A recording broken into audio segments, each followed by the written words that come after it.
আসসালামু আলাইকুম ওয়া রাহমাতুল্লাহি ওয়া বারাকাতুহু। প্রিয় ভিউয়ার্স, আশা করি সবাই ভালো আছেন। আজকে যে বিষয় নিয়ে আলোচনা করব সে বিষয় হচ্ছে নানার সম্পত্তিতে মায়ের কোনো কাগজপত্রের নাম নেই। অর্থাৎ নানা যে সম্পত্তি রেখে গেছে এই সম্পত্তির যত কাগজপত্র আছে সেই কাগজপত্রের ভিতরে মা খালাদের কোনো নাম নেই। তাহলে এই মা কি নানার সম্পত্তি পাবে কি পাবে না, এই বিষয় নিয়ে বিস্তারিতভাবে আলোচনা করব। তাই ভিডিও না টেনে সম্পূর্ণ ভিডিও দেখার জন্য অনুরোধ রইল। আর ভিডিও দেখার পরে যদি ভালো লাগে, মন চায়, তাহলে চ্যানেলটি সাবস্ক্রাইব করে পাশে থাকা বেল বাটনটি অন করে দিয়ে আমাদের সাথেই থাকুন। প্রিয় ভিউয়ার্স, মামাবাড়ির সম্পত্তি অর্থাৎ নানার মৃত্যুর পরে যে সম্পত্তি নানা রেখে গেছে সেই সম্পত্তিতে মা খালাদের যে অংশ সেই অংশ মামারা দিচ্ছে না। কারণ হচ্ছে একটি, যে নানার রেখে যাওয়া সম্পত্তিতে মা খালাদের কোনো নাম সেখানে নাই। অর্থাৎ মামারা সেই সম্পত্তি ভোগ দখলে ছিল, পরবর্তীতে যে রেকর্ড হয়েছে সেই রেকর্ড খতিয়ানে নাম আসে নাই, বা নানা যে সম্পত্তি রেখে গেছে সেই সম্পত্তির যে দলিল দলিলাদি সে দলিল দলিলাদির মধ্যেও মা খালাদের কোনো নাম নেই। আমাদের আজকের ভিডিওটি যারা প্রশ্ন করেছেন গুরুত্ব সহকারে শুনবেন। বিষয়টা হলো যে সম্পত্তিটি কার, সে বিষয়টি আগে জানতে হবে। সম্পত্তি হচ্ছে নানার অথবা নানির, যার নামে সম্পত্তি থাকুক এই সম্পত্তির মূল মালিক কিন্তু তিনি। তার মৃত্যুর পরে উত্তরাধিকার সৃষ্টি হয়েছে। তো উত্তরাধিকার সৃষ্টি হলে নানার সম্পত্তিতে উত্তরাধিকার সৃষ্টি হলে নানার রেখে যাওয়া সন্তান যারা আছে, পুত্র সন্তান কন্যা সন্তান, তারা সবাই কিন্তু হিস্সা মোতাবেক সম্পত্তি পাবে 2:1। অর্থাৎ পুত্র সন্তান যে সম্পত্তি পাবে তার অর্ধেক সম্পত্তি কন্যা সন্তান পাবে, বা কন্যা সন্তান যতটুকু সম্পত্তি পাবে তার দ্বিগুণ হারে পুত্র সন্তান সম্পত্তি পাবে।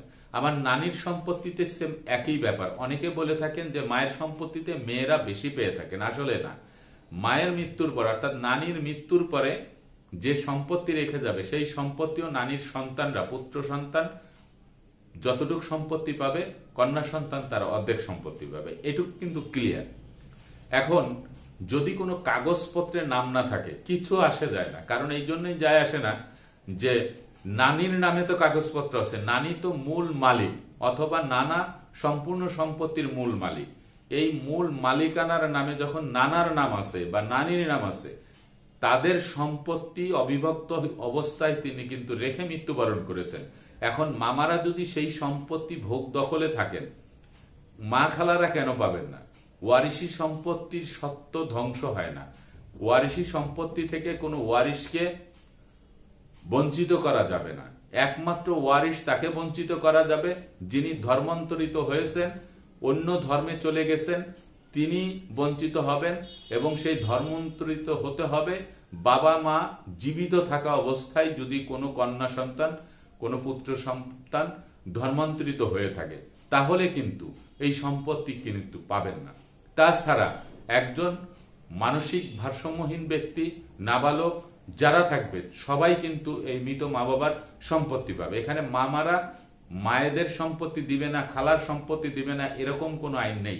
এটা 100% দিতে হবে। এখন আসা যাক যে কাগজপত্রের ভিতরে মায়ের নাম নেই। মায়ের নাম কিভাবে থাকবে? মা তো এই সম্পত্তির মালিক নন, মালিক হচ্ছেন নানা।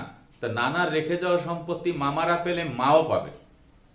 তাহলে মায়ের কাগজপত্রের কোনো প্রয়োজন নেই, খালারও কাগজপত্রের কোনো প্রয়োজন নেই। শুধু একটি কাগজের প্রয়োজন, সেটি হচ্ছে নানার যে সন্তান মা সেটি প্রমাণ করার জন্য ওয়ারিশ কায়েম সনদ লাগবে ইউনিয়ন পরিষদের চেয়ারম্যানের কাছ থেকে, অথবা যদি শহর এলাকা হয় ওয়ার্ড কাউন্সিলের অফিস থেকে।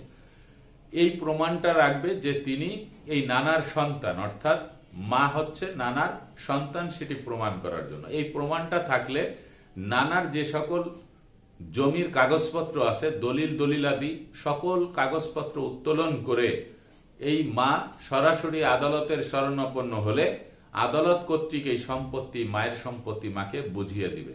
আপনাকে বাটোয়ারা মামলায় চলে যেতে হবে, সরাসরি বাটোয়ারা মামলা দিয়ে আপনি এই সম্পত্তি আপনি পেয়ে যাবেন। এখন আসা যাক যে রেকর্ড খতিয়ানে মায়েদের নাম আসে নাই, শুধু মামাদের নাম আসছে। দেখুন, একটি দুটি রেকর্ড খতিয়ান দিয়ে জমির মালিকানা পাওয়া যাবে না, এক্সেপ্ট সিএস খতিয়ান ক্যাডাস্ট্রাল সার্ভে, যেটি 1940 সালে শেষ হয়েছিল এবং 1888 সালে শুরু হয়েছিল। এই সিএস খতিয়ানের আয়তে স্থিতিবান যদি কোনো ব্যক্তি থাকে তাহলে ওই খতিয়ান হচ্ছে মাস্টার খতিয়ান এবং এই খতিয়ান দিয়ে জমির মালিকানা দাবি করা যাবে। আর যে কোনো একটি খতিয়ান ভুল ক্রমে যদি অন্যের নামে হয়ে থাকে, অর্থাৎ মামার নামে একটি রেকর্ড হয়েছে বিএস রেকর্ড, মায়ের নাম আসে নাই, খালার নাম আসে নাই, তাই বলে কি তারা সেই সম্পত্তি থেকে বঞ্চিত হয়ে যাবে? না, বঞ্চিত হবে না। মূল মালিককে নানা, মূল মালিককে নানি, তাহলে তারা হচ্ছে জমির মূল মালিক, হয় ক্রয় সূত্রে মালিক, না হলে বংশ পরম্পরায় খতিয়ান মূলে পেয়েছে সেই সম্পত্তি। তো সেই সম্পত্তি একটি খতিয়ান যদি মামার নামে হয়ে থাকে, মামা এখন সেই সম্পত্তির সকল সম্পত্তির মালিক না, মামা ওই সকল সম্পত্তির মালিক না। আপনি যদি সরাসরি বাটোয়ারা মামলা দেন, বাটোয়ারা মামলার রায় কিন্তু আপনার ওই রেকর্ড টেকর্ড কোনো কিছু টিকবে না, সরাসরি মা খালারা কিন্তু সম্পত্তি পাবে। যারা প্রশ্ন করেছিলেন যে মায়ের নামে কাগজপত্র নেই, খালার নামে কাগজপত্র নেই, সকল কাগজপত্র মামার নামে, মামার নামে যায় দেখবেন কোনো দলিল নেই, মামার নামে সেই সম্পত্তি নানার কাছ থেকে আসছে, নানির কাছ থেকে আসছে। এই বিষয়গুলি আপনাদেরকে খতিয়ে দেখতে হবে। পুঙ্খানুপুঙ্খানুভাবে আপনি কাগজপত্র উত্তোলন করে দেখবেন যে সম্পত্তি মামার নামে একটি রেকর্ড হয়েছে। এখন হচ্ছে যে মামারা সেই সম্পত্তি বিক্রি করে দিচ্ছে, মামারা বিক্রি করে দিক, সমস্যা নেই। আপনি সরাসরি একজন আইনজীবীর কাছে যাবেন যিনি সিভিল লয়ার, যিনি জমি সংক্রান্ত বিষয়ে দেওয়ানি আদালতে মকদ্দমা করেন। সেই অ্যাডভোকেটকে আপনি এই কাগজপত্র বুঝিয়ে দিয়ে যখন আপনি মকদ্দমা করবেন, এই সম্পত্তি আপনার পক্ষে যখন জাজমেন্ট আসবে, এই সম্পত্তি বিক্রি হলো, সেই সম্পত্তি আপনাকে বুঝে দিতে বাধ্য। এখন যার সম্পত্তি যিনি বিক্রি করেছেন আর যে ক্রয় করেছে তাদের সম্পত্তি ছেড়ে দিলে তিনি কি করবেন? যিনি ক্রয় করেছিলেন তিনি মানিসুট মামলা করতে পারেন, তিনি সেই সম্পত্তি ক্ষতিপূরণ চেয়ে সে আদালতে মকদ্দমা করতে পারেন এবং কার নামে করবেন? যার কাছ থেকে তিনি সম্পত্তি ক্রয় করেছেন তার কাছে থেকে তার নামে করবেন।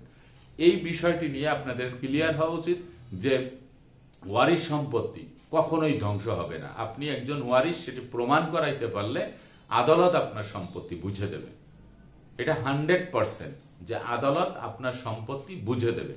আপনি যদি সঠিক সময় সঠিকভাবে যদি একটি মকদ্দমা করতে পারেন এবং ভালো একজন লয়ার আপনার জেলার, আমরা ভিডিও করি বিধায় আমাদেরকে অনেকে ফোন করে যে আমরাই হয়তো মামলা মকদ্দমা করি, আসলে না। আপনার জেলার যে জজ কোর্টে যায় সেখানে যাই আপনি একজন সিভিল লয়ার খোঁজ করবেন এবং তার কাছ থেকে আপনি তো ভালো মন্দ বোঝেন যে একজন অভিজ্ঞ জজ আইনজীবী নিয়ে তার শরণাপন্ন হয়ে আপনি যদি একটি মকদ্দমা দেন তাহলে আপনি সম্পত্তি পেয়ে যাবেন। মনে রাখবেন যে মা যে নানার সন্তান, মা যে নানির সন্তান, সেটি প্রমাণ করার জন্য ওয়ারিশ কায়েম সনদটি কিন্তু 100% প্রয়োজন এবং এই ওয়ারিশ কায়েম সনদের মধ্যে কোনো ওয়ারিশকে বাদ দেওয়া যাবে না। প্রত্যেক ওয়ারিশ, আপনার যদি কারোর সাথে রাগারাগি থাকে তাহলে রাগারাগি থাকলেও তার নাম ওয়ারিশ কায়েম সনদে দিতে হবে, নতুবা এই ওয়ারিশ কায়েম জাল হিসেবে প্রমাণিত হবে। আজকের মতো ভিডিও এখানে শেষ করব, আগামীতে দেখা হবে অন্য কোনো ভিডিও নিয়ে। সে পর্যন্ত সবাই ভালো থাকবেন, সুস্থ থাকবেন আর আমার জন্য দোয়া করবেন। আল্লাহ হাফেজ।